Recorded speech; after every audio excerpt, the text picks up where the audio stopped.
Observei a água engolir o último dos meus pacientes. O meu computador flutuava como um caixão, bolhas desenhando seu desaparecimento. O meu irmão estava ali, altivo, sorrindo como se tudo fosse uma piada. Ah, desculpa, disse ele, como se um encolher de ombros pudesse apagar 20 anos de privilégio. Deixei cair o teu computador na piscina. Foi sem querer.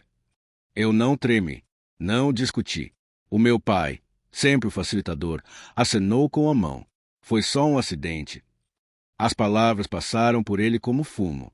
Mas eu ouvi um veredito. Naquela noite, fui para o meu quarto e fiz algumas chamadas. Mudei algumas senhas, não por raiva, não por impulso, mas com precisão. Dormi leve, sabendo que ao amanhecer ele veria o que acontece quando a arrogância encontra o planeamento. Lembro-me do momento em que o conheci verdadeiramente. Antes das mentiras, do sentimento de direito adquirido, da traição. Éramos crianças, a construir fortes no quintal, a sonhar com reinos, conspiradores nas risadas. Ele olhava para mim com admiração, ou assim pensei. Confiei nele como se o sangue corresse nas veias. Acreditei nele como os ingênuos acreditam na família. E então veio o dinheiro, ou melhor, a exigência. 20.000 euros, um suborno disfarçado de favor. Preciso apenas para uma oportunidade de negócio. Mentiu, olhos a brilhar com engano. Recusei. Recusei porque sempre recusei alimentar a ganância que crescia nele como um tumor. Os primeiros sinais foram subtis. Reuniões perdidas, meias-verdades, um extrato bancário que eu não devia ver. Percebi o verdadeiro lado dele. Um homem que via laços familiares como alavancas. Quando deixou cair o meu computador na piscina, não foi acidente. Foi um teste, uma declaração, e eu iria responder. Passei a noite a planear, calculando, metódico. A minha vingança não seria um grito ou uma briga. Seria cirúrgica. Passo 1. Controlo. Senhas mudadas, contas congeladas. Os fios financeiros que ele manipulava com facilidade foram cortados em silêncio. Passo 2. Observação. Cada hábito, cada ritmo, cada fraqueza previsível. Às 6 da manhã, conheci a rotina dele melhor do que ele próprio. Observei-o pela janela, naquela manhã, café na mão, desprevenido, esticando-se como se fosse dono do mundo. E então as mensagens começaram a chegar, subtis, inofensivas a princípio. E-mails sinalizados como urgentes, publicações nas redes sociais discretamente manipuladas, amigos a questioná-lo sobre coisas que não podia responder.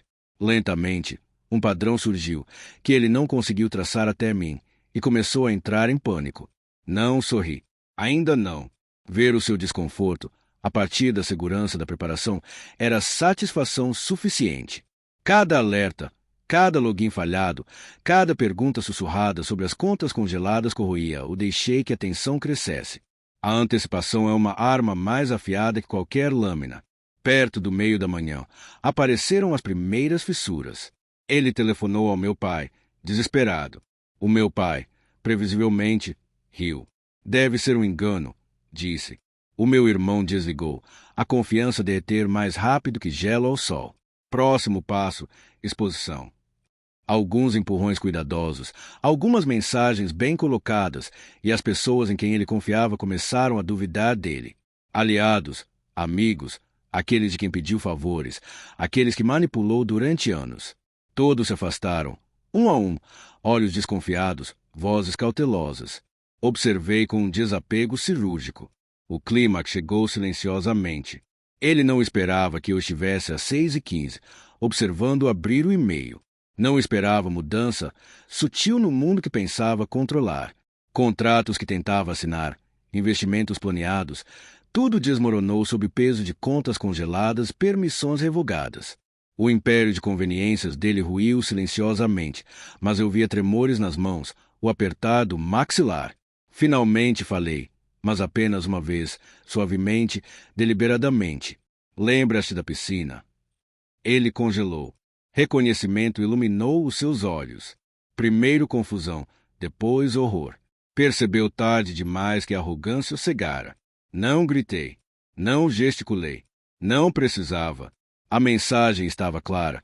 Cada ação tem uma consequência. E esta foi precisa. Procurou brechas, desculpas, qualquer saída.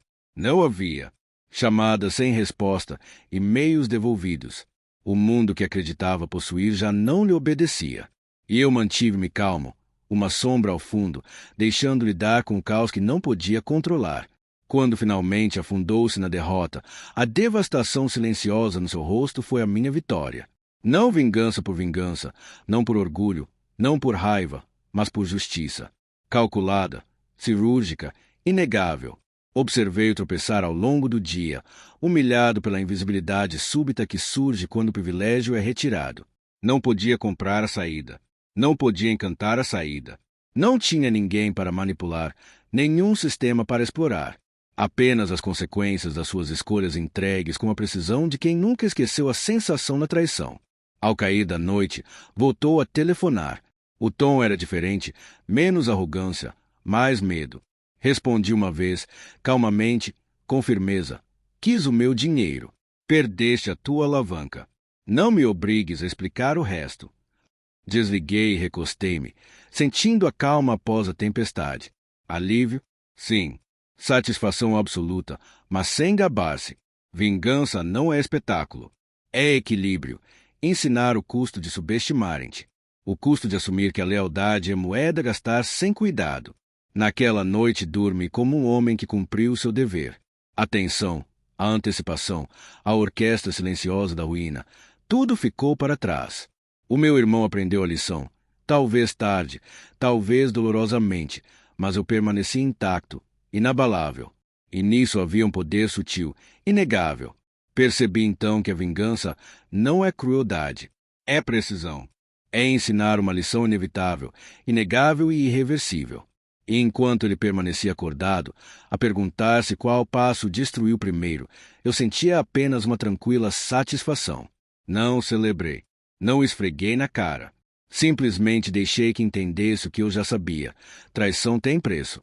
E às vezes, a vingança mais devastadora é silenciosa, invisível, com controle absoluto. Quando o sol nasceu, a piscina estava calma, a água refletindo o mundo que se inclinara, e eu, o orquestrador, afastei-me, intocado, inabalável e finalmente livre.